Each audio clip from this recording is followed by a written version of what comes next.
Sabi mo nga sa tayo mo, ako'y tuwang-tuwang, katabi tayo uli. Amen. Dati wala tayong katabi, puro cellphone lang yung ating pong kaharap. Kaya nakakatuwa po dahil tayo po ay nagkasama-samang muli. Amen. Praise God. So welcome po sa ating pong mga FB viewers. At welcome po ay hopefully that one day makarating po kayo dito sa Macau at makasama rin po namin kayo nagpupurit, nagpapasalamat sa ating Panginoon. Amen. So praise the Lord. So kumusta po kayo? Okay. Mukhang nangayayat kayo. Nangayayat yung mga pantalon ninyo. Hindi na magkasya. Okay. So once again po, tayo pong lahat ay minsan pa tumayo. Praise God. Hallelujah. Let's all declare who we are in Christ. Sige po, sabay-sabay po yung malakas. In Christ, I'm alive, anointed, and gifted with supernatural ability to do the will of God. In Christ, I am a recipient of God's great and faithful promises. In Christ, I am blessed to be a blessing to my church, family, workplace, and community. Sige, sabihin mo ulit sa kaliwat sa kanan mo, blessing ka talaga sa akin. Okay, amen. Sige po, tuloy-tuloy. In Christ, I'm confident that God will finish the good things that He has started in my life. In Christ, I'm devoted, meditate His word every day to prosper and succeed in life. In Christ, I'm empowered by the Holy Spirit to fulfill my God-given dreams and reach the fullness of my destiny. In Christ, I am protected, and no weapons of the enemy shall prosper against me, for Jesus Christ. Verse B. In Christ, I am forever grateful for His love, grace, mercy, forgiveness, everlasting life, wisdom, guidance, and overflowing provisions. I believe and declare this is my year of double portion, breakthrough, and promotion. For I am abundantly blessed in Christ forever, and no one can change it. Today, I'm going to receive the seed of the Word of God. My heart is prepared, my mind will be renewed, and my life will never be the same.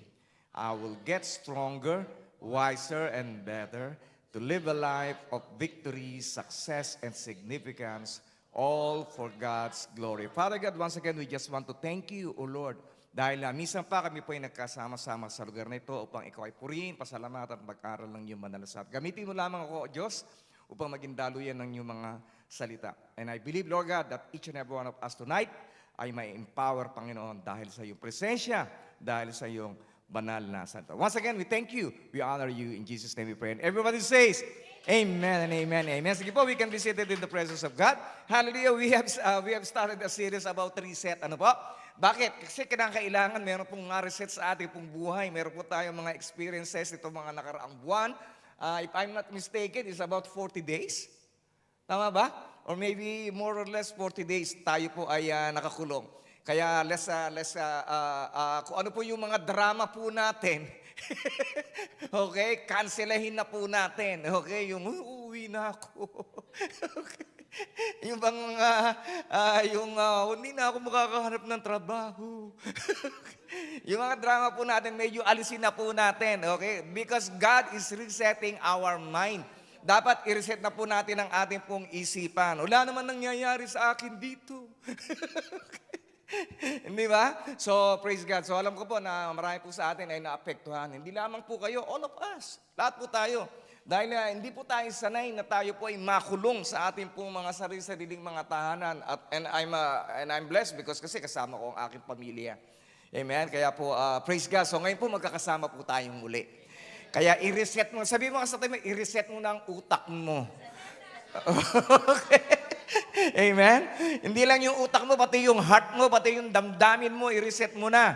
Okay? Amen? So we have to train our brain. So paano ba natin ititrain ang ating pong isipan? Because we must be careful of how we think. Dapat mag-ingat po tayo kung ano yung mga bagay na palagi po nating iniisip. Kasi hindi po lahat ng iniisip ninyo ay nanggagaling po yan sa inyo. Kadalasan po ang mga negatibong mga bagay ay nanggagaling po yan sa ating pong kaaway na punong-puno ng kasinungalingan. Kaya kung hindi po natin papasukan ang katotohanan ng salita ng Diyos ang ating pong isipan, madadaya ka. Okay? Kaya we have to train our brain. Why? Because our life is shaped by what you think all the time. Tama po?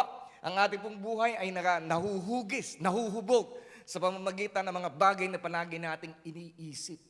Kaya we are training our mind to think like Christ. Kaya palagi po natin sinasabi, ang ating pong deklarasyon, in Christ I am, in Christ I am. I am loving, I am kind, I am patient. I am not jealous, I am not envious. Because ang nais ko po ay mahubog ang ating pong isipan, ang ating pong buhay sa pamamagitan ng mga salita ng ating pong Panginoon. Kaya nga po palagi po natin nagdidiinan, we have to meditate the words day and night that we may prosper and succeed. Amen? Alam niyo what? If the devil would mess your life, ang unang-una po niyang gagawin, he will mess your way of thinking. Yun ang unang-una niyang guguluhin, yung kaisipan mo. Amen? Kaya sabihin mo nga sa isip mo, i-reset mo na ang utak mo, kapatid. Okay. Ito po yung namimiss ko kasi hindi ko po magawa yan pagka nasa Zoom. Hindi mo ba? I-type mo na nun sa chat box. Okay? Hindi mo naman alam kung yung kausap mo baka nasa toilet dahil ayaw magpakita. Hindi mo ba? O kaya baka naman nakahiga. Lumalabas na lang pagka magpipicturan na. Okay? Hindi mo ba? Kaya po napakahalaga that we should be training our brain. We should be training our mind. Paano po? Ano po yung mga bagay na dapat po natin gawin? Dapat po ay pakainin po natin ang ating pong isipan ng salita po ng Diyos. Tama? Sino po dito yung talagang gusto yung magkaroon ng pagbabago ng inyong pong buhay? Of course, hindi po magkakaroon ng pagbabago ang buhay ninyo hanggat walang pagbabago ang iniisip ninyo. Everything will start in the way we think. Okay? So napakahalaga that every day we must choose to free our mind from the destructive thoughts. Kinakailangan palayain po natin ang ating pong isipan sa mga pag-worry, sa mga nega-nega. Ayan, panay kasi ang basa mo ng mga Facebook, kaya tuloy nababasa mo, uwi na tayo. Kaya gusto mo nang umuwi. Tama. Hayaan mo na silang umuwi. Dahil kapag umuwi yan, nag-iisip uli yan bumalik. Okay, alam niyo po, I've been here for 30 years. Napakarami ko na po ang tao na nakita na umuwi ng Pilipinas for good. 2 months, nandito na uli. Yeah. It's true. I'm not talking about people na maliit lang sweldo. Ang sinasabi ko po, yung po talaga mga engineer, mga nakaipon na ng mga milyon, may mga isipan, may mga matatalino. Okay? Pero at the end of the day, balik ulit sila dito. Amen? Hallelujah. Kaya sabihin mo nga sa tayo, kaya ikaw mag-isip-isip kang mabuti. Okay? Every day I must choose to free my mind from destructive thoughts, okay? And then there's a word by Ralph Waldo Emerson. Wow, kilala niyo na sige Ralph Waldo Emerson. Sabi niya, so a thought you reap an action, so an action you reap a habit, so a habit you reap a character, and so a character you reap a destiny. Okay? Kaya po kung gusto po natin maging maayos ang ating pong pupuntahan, ayusin mo na ang iyong isipan. Okay? Sige nga, ligligin mo yung kata, sabi mo, aayusin ko na. Okay? Praise God. So ngayon po, pag-usapan po natin, reset your mind about your purpose for living. Okay? Maaaring minsan nakakalimutan na po natin, ano ba talaga ang dahilan, bakit ako nabubuhay? Ako ba'y nabubuhay para lamang magtrabaho sa Macau, and then makaipon ng konti, makauwi sa Pilipinas, makasama ang aking mga anak, mapalaki sila, mapagtapos sila, and then pagkatapos nung tigok na ako. Okay? Siguro po, meron po mas malalim na dahilan ng Panginoon kung kaya nais po niya na malaman po natin muli of our purpose for living. So gusto po natin ikapamuhay, maging maayos po ang ating pamumuhay. Ito po, ano po natin, i-apply po natin ito daily. Ating po matututunan, ano po, every day. Get excited. Diba? Sa bawat umaga, maging matuwa ka dahil merong nadagdagan na naman ang buhay mo. Diba? Get excited. Wala ka pang pera, get excited. Diba? Dahil parating na. Diba? Get excited, may sakit ka, ibig sabihin nung gagaling ka na. Wala kang trabaho ngayon, sigurado mas magandang trabaho ang inihanda ng Panginoon sa iyo. Kaya every day, get excited. Tama? Sabi nga ni Haring David, this is the day the Lord has made. We will rejoice and be glad in it. Sige nga po, sabay-sabay po natin sabihin niya ng malakas. This is the day the Lord has made. We will rejoice and be glad in it. Alam niyo po, sa bawat paggising niyo sa umaga, banggitin niyo yung mga bagay na yan. Alam niyo po, ang araw niyo po ay magiging masaya. Bakit? Unang-una sa lahat, binasa mo ang salita ng Diyos, pinanghawakan mo, diniklara mo, at siyempre, ito po ay makaka-apekto sa buong araw mo. Tama? Pero kung ikaw ay gumising, sinasabi mo, ay, umaga na naman. Trabaho na naman. Okay? So ano po mangyayari sa inyo? Hindi po ba? Buong maghapon, yun po ang inyo pong sasabihin. Ano bang araw ngayon? Hindi mo na malaman kung anong araw. Amen? And then number 2 po, you have to exercise for longevity. Tama na po yung kain. Okay, hindi tayo makapag-exercise. Maliit lamang po yung ating pong kwarto. Pero ngayon magpaturo po tayo kay Rogeline. Okay? So, mag-exercise na po tayo para mag-boss-boss na po. Hindi lang naman kayo. Ako rin, lumaki rin po yung aking pong katawan. Dahil kahapon, sinusuot ko, ano bang tanong ko, akin ba to? Hindi po magkasya. Sabi ko, pag sinara kong gano'n, uy, laki naman ito. So, sabihin, hindi lamang po kayo. Tayo po, all of us, should shed some weight. Magbawas na po tayo ng timbang. Okay? Kaya sabihin sa katabi mo, narinig mo ba yun? Magbawas ka na. Okay? Amen? Bakit po? Nasa Bible po ba yung pag-exercise? Nasa Bible po, sabi sa Bible, bodily training is of some value. Mahalaga. Kung gusto mo talaga ng maging mahalaga ang pamumuhay mo, pahalagahan din po natin ang ating pag-ehersisyo. Amen? Praise God. Sabi nga ni Apostle Paul, but I discipline my body and keep it under control. So, control na natin yung mga ating pong kain. Okay? Last time po, wala po kami sa control dahil during the time na yung aming pong regular routine ni Sister Estela, wala po kaming breakfast. Okay, so nagla-lunch po kami 1 o'clock and then before 9, tapos na po yung aming pong dinner. Pero ngayon, hindi. Double breakfast, double lunch, double dinner.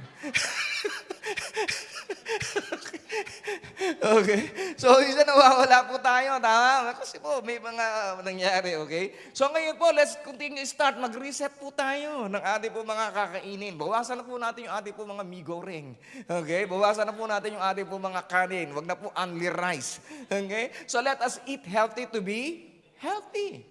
Tama? Hanapin na po natin yung mga masusustansyang pagkain. Bakit? Because God wants you to be healthy. God wants you to have a long life. Dahil nais sa Panginoon na ikaw ay kanya pa niyang magamit sa kanya po kaharian dito sa pagpapalawak ng kanyang kaharian dito sa mundo. Amen? Hallelujah. So let's exercise for longevity and then let's be excited every day and then let us eat healthy. Okay? Kumain na po tayo ng mga masusustansyang mga pagkain. Amen? Siguro okay na. Simulan po nating mag-oatmeal sa umaga. Okay? Almusal si Charon? Ang lupit mo, ha?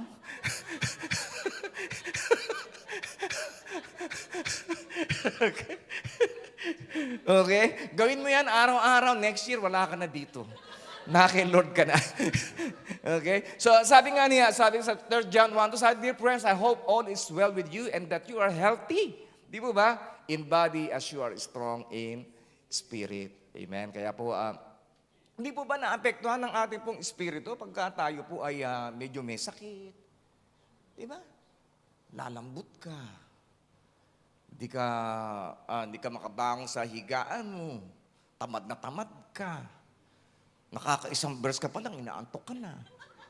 Di po ba? So napakahalaga. Pero if you are healthy, di po ba? Talagang ganadong-ganado kang mag-worship, ganadong-ganado kang magbasa ng salita ng Diyos, ganadong-ganado kang mag-meditate. Pero but when you are sick, wala. Hindi mo na naiisip ang kinabukasan mo, hindi mo na naiisip ang mga magagandang mga bagay. And then number 2 po, establish relationship. Okay? Stay close to your loved ones. Tama? Kahit na po sila nasa Pilipinas, stay close. Meron po tayong internet, meron po tayong media. Yung katabi mo, stay close. Amen? Bakit? Because we are we are a family. We have to stay close with each. Hindi niyo po ba naramdaman na nung tayo po yung magkawatak-watak, hindi po ba para pong may nawala? Ano niyo po yon? Na parang nalulungkot ka na hindi mo maintindihan. Yung dating kiniinisan mong katabi mo, hinahanap-hanap mo. Di ba? Yung maingay dito sa church, di ba? Namimiss mo rin yung kanyang ingay. Tama? So, let us establish relationship. Once again po, di po ba? So, nagsama-sama na po tayo. Dati po, close na po tayo. Let us continue to be more closer to one another. Okay? Mag-start na po tayo uli mag-fellowship. Alam niyo po, kanina po, meron po kaming fellowship. Last kahapon, kagabi, meron na po kaming fellowship ng mga worship team. Kanina, meron din kaming fellowship doon po sa ating pong members ng church dahil birthday niya po. Okay, bago po mag-start ang service. And then tomorrow, meron na naman akong fellowship sa mga officer naman po ng mga MEMA. Of course, we have to samantalahin po natin yung pagkakataon. Tama? Because at tagal po natin na wala po tayong fellowship na palagi lang minsan nakaupo ka sa kama mo, nandito ka sa paanan. Nagsawa ka na, dito ka naman sa ulunan. Hindi mo ba? Tama, kasi wala ka makita. Paikot-ikot ka lang. Tama? So, let us establish relationship. Yan po yung, we are created, why? Because God has created us for relationship. Di po ba? Sabi nga, mahalin mo ang Diyos, una sa lahat, di po ba? And then, pati nga kaaway. Di ba? Yung umaaway sa'yo sa Facebook. Pag-pray mo. Hindi kunin ni Lord, ha? Pag-pray mo na bumait, na ma-born again muna bago kunin ni Lord. Okay? Kaya sabi dito, Luke 10:27, you must love the Lord your God with all your heart, with all your soul, and all your strength, and all your mind, and love your neighbor as yourself. So wag mo naman kalilimutan ng mahalin ang sarili mo. Kasi hindi mo pwedeng mahalin ng ibang tao kung hindi mo kaya mahalin ang sarili mo. Just imagine, pag gising mo sa umahay, namumuhi ako sa taong ito pag nakikita mo sa mukha mo sa salamin. Hindi po ba? You cannot love others if you don't love yourself. So dapat, mahalin mo yan, di ba? Nag-iisa, palagi mong kasama yan. Tama? So love, and then eliminate bad habits. Okay? So eliminate po natin yung mga habits na hindi po maganda. So let's continue to remove all the bad habits para po. And then, let's establish a good ones. Nagdagan po natin ang ating pong, unang-una sa lahat, yung ating pong pag-fellowship is very, very important. Pagpunta sa church, huwag na po tayo malilate. Okay? Reset na tayo. Okay? Amen. And then, alam niyo po ba, a life of ease is a deadly disease? Yung buhay na pa-banjing-banjing, okay? Maybe is the right word, pa-banjing-banjing, yung puro ka pabukas-bukas. Okay, maya-maya na yan. Uy, bata pa ako. Okay, yun po yung mga buhay na walang responsibilidad. So napakahalaga, alam niyo po, it's a deadly disease. Yun po yung sumisira sa ating pong kabuhayan. Kaya kung nakakalungkot pa isipin, pero, di ba, palagi nga sasabi, bakit ang Pilipino mayaman, mahirap, bakit yung Chinese mayayaman? Bakit? Uwi ka ng Pilipinas. Ang channel sa TV, more than 100. Habang nanonood ng TV, nagfe-Facebook. At kumakain na si Charon. Hindi po ba? A life of ease. Okay? Magiging pabanjing-banjing ang buhay. Tandaan po natin palagi, ano po sabi ko sa Bible, we should be contented in everything that we have. Tama po? But contentment doesn't include embracing mediocrity. Ano po yung mediocrity? Ibig sabihin ng mediocrity, yung tabla-tabla. Ibig sabihin yung, hindi, basta ako, kumakain lang 3 beses ang araw, okay na ako. Di ba? Naging tumaas yung appetite mo. Di ba paano na? Di ba? So, ibig sabihin, mga kapatid, so let us be contented with what we have, but do not be contented of what you could become. Naririto ka, bakit? Kasi may layunin pang Panginoon sa buhay mo. He wants you to be somebody one day, to become an influence in the society, He wants to bless you to become a blessing unto others. Amen? Kaya huwag ka lang mabuhay ng buhay na patabla-tabla. Okay? You have to improve yourself. And then educate yourself. Nakalimutan ko ilagay yung to. Educate yourself to excel. Okay, ano po excel? Excel yung para mag-improve, i-develop mo pa yung sarili mo. Paano? Sa pamamagitan ng pag-aayos. Hindi po ibig sabihin ito, mag-aaral ka ulit sa college or whatever. Na yung ibig sabihin, your self-education. Saan ba ako nagkamali kahapon? Paano ko ba ma-improve ang buhay ko ngayon? Paano ba ako mas magiging maayos kesa nung nakaraang taon? Okay? Compare yourself with yourself. Ikumpara mo yung sarili mo sa sarili mo, hindi ikukumpara mo yung sarili mo sa ibang tao. Okay? Kakasunod ba tayo? Okay, sabi ko na nga, matatalino talaga ang taga-ABCF eh. Okay. Sa Proverbs 16:16, sabi, how much better to get wisdom than gold. Bakit kaya? Kasi yung gold pagka nawala yan, di po ba? Ano mangyayari? Nananakaw yan. Pero yung wisdom, mawalan ka man ngayon ng trabaho, pag may wisdom ka, sigurado makakakuha ka uli. Sabi nga nila, ang milyonaryo, pamigay po niya yung kanya pong pera. Doon po sa mga hindi po milyonaryo, lilipas po isang taon, yung pong pera na pinamigay ng milyonaryo, babalik din po uli sa kanya. Bakit? Kasi meron siyang wisdom. Okay? Amen. Kaya po is much better. Wisdom is much better than gold. And to get understanding is to be chosen rather than silver. Kaya nga po palagi po natin pinagdidiinan that we should always study, we should always educate ourselves. Alam niyo po, ang blessing po ay nagmumula rin po sa pag-aaral. Sabi po dito sa 2 Timothy 2:15a, sabi, study and do your best to present yourself to God. At ako po yung natutuwa because tonight you present yourself to God. Amen? Hindi niyo lang kayo nag-present ng inyong sarili. Meron pa kayong mga offering, meron pa kayong mga pagpupuri, at meron pa tayong pag-aaral. Kaya, it's very, very important for us to come to church at all times. Kasi po, all package na po siya. Tama po? Unang-una sa lahat, lumapit ka sa presensya ng Diyos, and then nag-worship ka, binigyan mo siya ng kapurihan, you please Him, you glorify Him, and then at the same time, you study. At pagkatapos po natin mag-aral, ano pong gagawin po natin? We have to excel to educate others. Unang-una po, educate yourself to excel. And then, ano naman pong gagawin po natin pagkatapos natin mag-excel sa ating pong buhay? Excel to educate others. Sa theological terms, sa Christian term, ang tawag po doon ay discipleship. Di po tayo po pwedeng meron tayong natututunan, pero hindi naman po tayo nagtuturo sa iba. Hello? May kusa po ba ako dito? Okay. Okay, hindi kayo nakasum ngayon ha. Baka mamaya isipin nyo nakasum kayo. Okay. Labas na. Okay, magpipictura na tayo. Okay. And then yung next, ang kasunod po ng 2 Timothy 2:15, ano po sabi? Approve. Okay? Approve is another word for blessing. Kaya po napagpapala ang iba pong tao dahil po sa pag-aaral.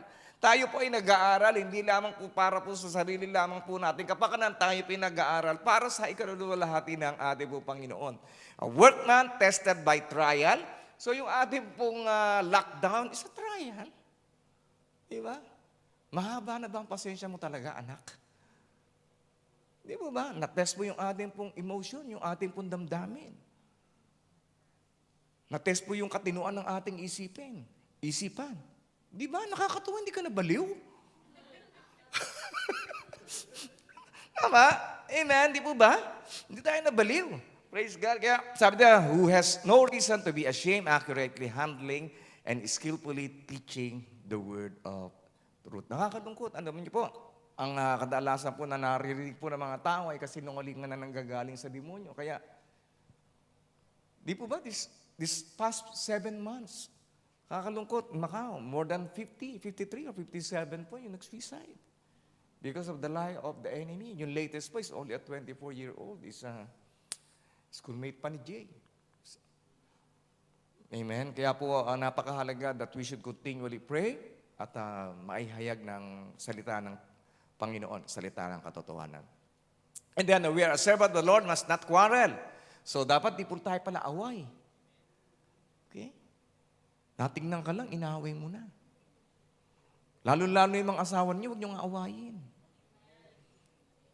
Hindi lang kumikibo yan. Okay? So, must not quarrel, must be kind to everyone, and then be able to teach. So as a Christian, one of our goal is one day that we will all become a teacher. Si pastor, hindi po forever mabubuhay. Okay? Eternally, oo. But one day, po ba? And my goal, of course, is to find my successor. Because there is no such thing as success without a successor.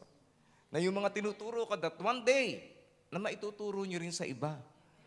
Amen? Yun po yung goal talaga ng pagiging pastor, to make a disciple that will also make disciples. And be patient with difficult people. Di ba? Sabi mo nga sa tayo mo, pagpapasensyahan na kita.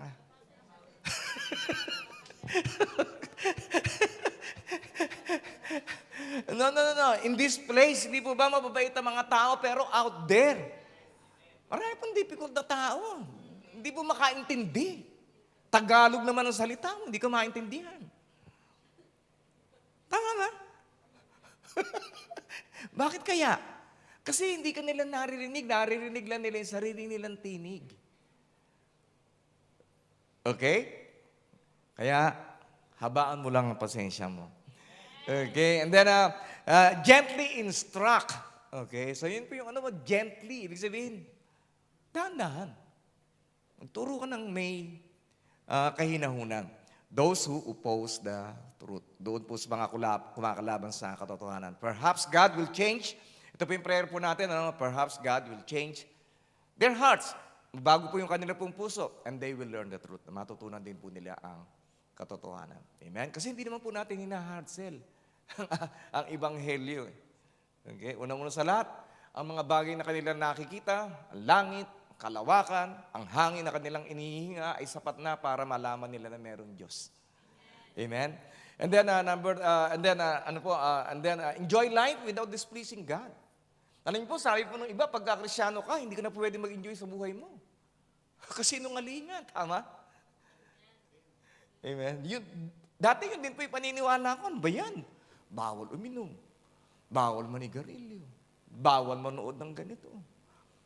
Diba? Daming bawal. Mas marami pa yung don'ts kaysa sa do's. Amen? Pero ang kapiling mo pala ang Panginoon is sapat na para ikaw ay mag-enjoy sa buhay. Amen? Hallelujah. Praise God. Palakpakan naman natin si Lord. Okay. Enjoy life without this. Sabi po ni Haring Solomon, sabi niya, so I concluded there is nothing better than to be happy. Enjoy ourselves as long as we can. Okay? Enjoy mo lang. Enjoy life. Okay? Pero enjoy po natin, nakasama po natin si Lord. Huwag po natin i-enjoy na, Panginoon, diyan ka na muna. May party-party lang muna ako sandali dito. Okay? So, let us always enjoy with God. At siguradong, mas sigit pa sa enjoyment ang mararanasan mo. And people should eat and drink and enjoy the fruits of their labor, for these are gifts from God. So, ibig sabihin, pagka nagtatrabaho ka, huwag lahat pinagdadala mo. Di ba? Pinadala mo lahat ng pera mo, tapos ikaw dito nagtitiis. Miguring. Di ba? Tapos sila doon, puro Jollibee. Tapos, papakita sa'yo sa Facebook. Hindi ba? Hello? Tama ba? Binibili mo sakman. Lahat ng ayuda, pinipilahan mo. Hindi po ba? So, enjoy yourself. Hindi naman ibig sabihin na maging maluho ka. Diba? Pero wag naman sobra-sobra. Okay? And then pag umuwi ka, may drama ka pa. 10 taon ako naghirap. Wala kayong naipon. Hindi po ba? So, hindi ko sinasabi sa inyo na mamuhay kayo ng may luho, pero wag naman ninyong abusuhin ang sarili ninyo. Okay?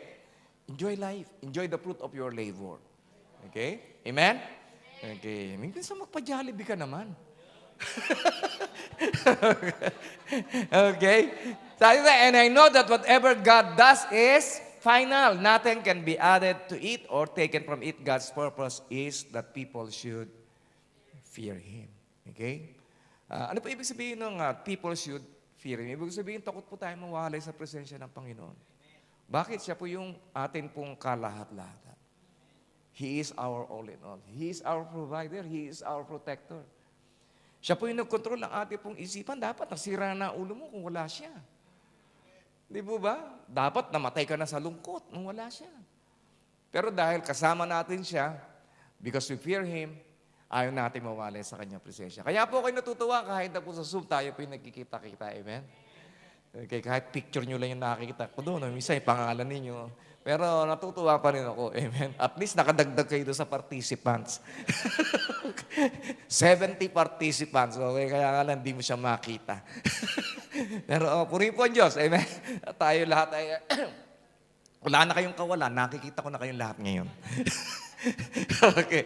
And then lastly po, make sure you have eternal life insurance. Ano po yung insurance po natin that we have eternal life? Paano ba kung lahat na lang pinagagawa natin ay hindi naman pala totoo?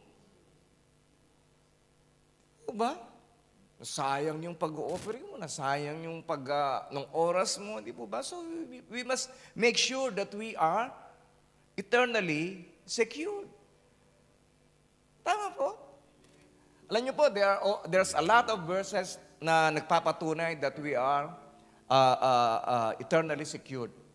Pero ano po yung mga bagay na dapat po natin gawin? Hindi natin ginagawa ito dahil dinadagdag po natin sa ating po kaligtasan. Ginagawa po natin ito dahil ito ang dapat na ginagawa ng mga taong ligtas. Tama? Of course, kaya nga po, I always insist that we should always have our devotion. That we should always be praying. That we should be always abiding in Christ. Yun po yung ating pong eternal security. Amen? Hindi po pwedeng, for example po, halimbawa, merong isang tao na nalulunod sa dagat, binatuhan mo ng lubid para iligtas siya. Ay, ligtas na ako. Hindi po siya ligtas ligtas po siya hanggat siya po ay nakakapit sa lubid. Pero once na binitawan niyo na po yun, hindi na po siya ligtas. So it's the same thing with us. We should be abiding in Christ. Dapat po connected po tayo sa ating pong Panginoon. Connected po tayo sa ating Diyos. How? By being connected with His Word. How? By being connected with His presence. By being connected with all His promises. Amen? And then with all the things that we have studied, sabi dito, what do you benefit? Ano ba mga papala mo? If you gain the whole world, but lose your own soul. Nangyari, di ba? Enjoy ka sa buhay mo, yumaman ka, umasenso ka, nabili mo lahat ang gusto mo, masaya ang pamilya mo. Pero ano pong benepisyo if we lose our own soul? Kaya number one po, it's very, very important that every day we should devote ourselves to prayer and studying the Word of God. That is our eternal security. That we are always connected with God. Once saved is always saved. Wala po akong, I don't disagree with that. But it is incomplete. Once saved, always saved. If you are connected with your Savior. Amen? Hallelujah. Ilan po sa atin dito yung gusto nyo connected kayo palagi sa Panginoon? Sige po, let's all stand up. Hallelujah. Hallelujah, hallelujah, hallelujah. Father God, once again, we just want to thank you for reminding us the purpose for living. And Lord, we thank you, Lord, hallelujah, dahil binigyan mo kami, Panginoon, ng mga bagay na dapat po namin pahalagahan sa aming pong buhay. We believe, Lord, that this life is short, this life is temporary. And help us, oh God, to reset our mind about our purpose for living. Alisin mo, Lord, ang lahat pong mga worries, lahat po ng mga nangyari po sa amin, amin po mga naranasan, naramdaman, mga drama, o Diyos, this lockdown season. And help us, Lord God, to reset our day. That every day that we will wake up, we will get excited. Sa bawat araw, Panginoon, we will enjoy, Lord God, your presence. And we will exercise for longevity, to have long life. And we will eat healthy, O God, Dahil ito ang nais mo sa aming pong buhay. Because ang aming pong katawan ay templo ng Banal na Santong Espiritu, kaya ito po ay aming pong iingatan. And Lord, you also told us that we should study, that we may have your approval. And empower us, O God. We pray, Lord God, for wisdom, for your anointing. May you be the manager of our thoughts, of our words, and all our actions, O God, all the days of our lives. And help us, O God. Hook us, O Lord, on the eternal things, O God. Because we believe that you have called us to become an eternal being, sons and daughters that will be with you in heaven. Hallelujah. Hallelujah.